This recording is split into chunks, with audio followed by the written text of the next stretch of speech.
Vinod Gill SFI के आदर में सम्मान के अध्यक्ष। स्वागत समिति के चेयरमैन साथी मान सिंह जी, सर्व कर्मचारी संघ के राज्य के प्रधान साथी सुभाष लांबा जी, राज्य महासचिव साथी सतीश सेठी जी, स्टेट गवर्नमेंट एम्प्लॉइज के राष्ट्रीय महासचिव ए श्री कुमार जी व अलग अलग जिलों से आए हुए प्रतिनिधि साथियों व अलग अलग दौर के अंदर जो सर्व कर्मचारी संघ के संस्थापक लीडर रहे और एक बड़ी हस्ती रही जो हमारे साथ मंच पे बैठे हैं, उन सभी साथियों को नमस्कार। और अलग अलग जिलों से आए हुए अपने संगठन की तरफ से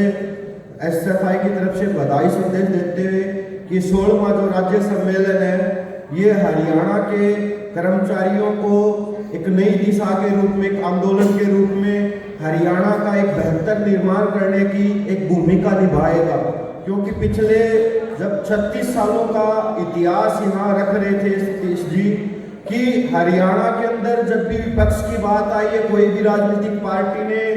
अपने राज्य के अंदर एम्प्लॉइज का या किसी भी तरह के तबके का दमन किया है, तो सर्व कर्मचारी संघ हरियाणा है जो हर चीज के अंदर आगे इस लड़ाई के अंदर भूमिका में रहता है। और SFI और सर्व कर्मचारी संघ का एक शुरू से ही ऐसा एक रिश्ता रहा। जब मैं मास्टर जी से कल शाम को बातचीत कर रहा था सत्यपाल साहब से कि जब यहाँ से जब सर्व कर्मचारी संघ की स्थापना हो रही थी कुरुक्षेत्र के शहर से, जब नॉन टीचिंग का आंदोलन चल रहा था, उसके अंदर जो SFI की जो रोल था, जो जसवीर का जब कत्ल हुआ, उसके बाद से जब ये पूरा एक सर्व कर्मचारी संघ का स्थापना के तौर पे उभरा और स्थापना हुई, तो SFI और सर्व कर्मचारी संघ हर चीज के अंदर शुरू से लेके आज तक हर चीज लड़ाई के अंदर आपके साथ खड़ा रहा। और आगे भी हम अपने संगठन की तरफ से ये विश्वास दिलाते हैं कि इस लड़ाई को, और ये दौर के अंदर हिंदुस्तान खड़ा है, जिस दौर के अंदर हरियाणा का एजुकेशन सिस्टम खड़ा है, वो एजुकेशन सिस्टम बचाना है तो उसके लिए मिलकर ये लड़ाई लड़नी पड़ेगी। जब हम हरियाणा के अंदर इन सरकारी, चाहे वो स्वास्थ्य की सेवा क्षेत्र हो, चाहे वो किसी भी प्रकार का ये सरकारी क्षेत्र हो, ये हरियाणा के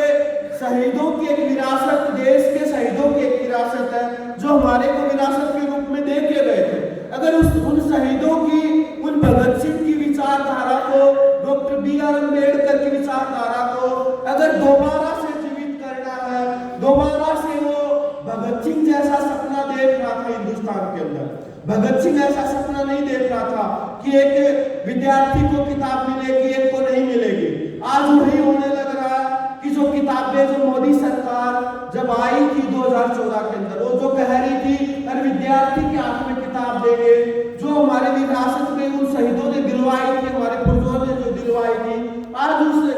किताब को छीना गया है, उस किताब को वापिस विद्यार्थी के हाथ में लेके आना है। तो इस लड़ाई को और तेज करना पड़ेगा, क्योंकि इस लड़ाई को, क्योंकि जिस स्कूल के अंदर मैं पढ़ के आया था या आप लोग पढ़ के आए थे 10 रुपए में, 15 रुपए में, मैं 20 रुपए के अंदर उस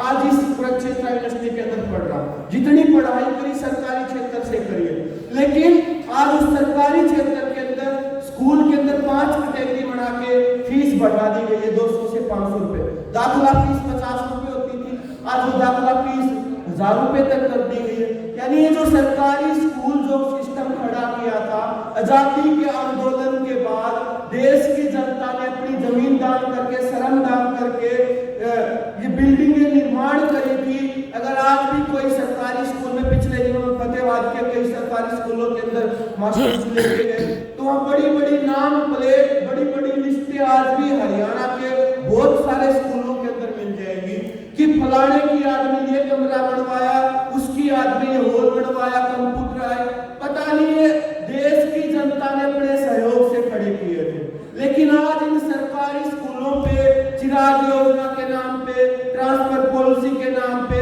इन सरकारी स्कूलों का जिस तरीके से दमन कर दिया कि आज विद्यार्थी पढ़ नहीं पाएगा। एक तरफ तो सरकार कह रही है कि हम हर बच्चे को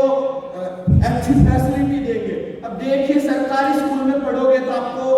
1000 रुपए देने पड़ेंगे, प्राइवेट में जाएंगे तो सरकार आपको फंड डोनेट फेलोशिप देगी। यानी आप देखिए अगर हम आंकड़ा उठाएंगे पिछले 7-8 साल का, तो करोड़ों रुपए स्कॉलर पिछले 7 साल से जारी नहीं कर रही है सरकार। ये सरकारी सिस्टम और स्कॉलर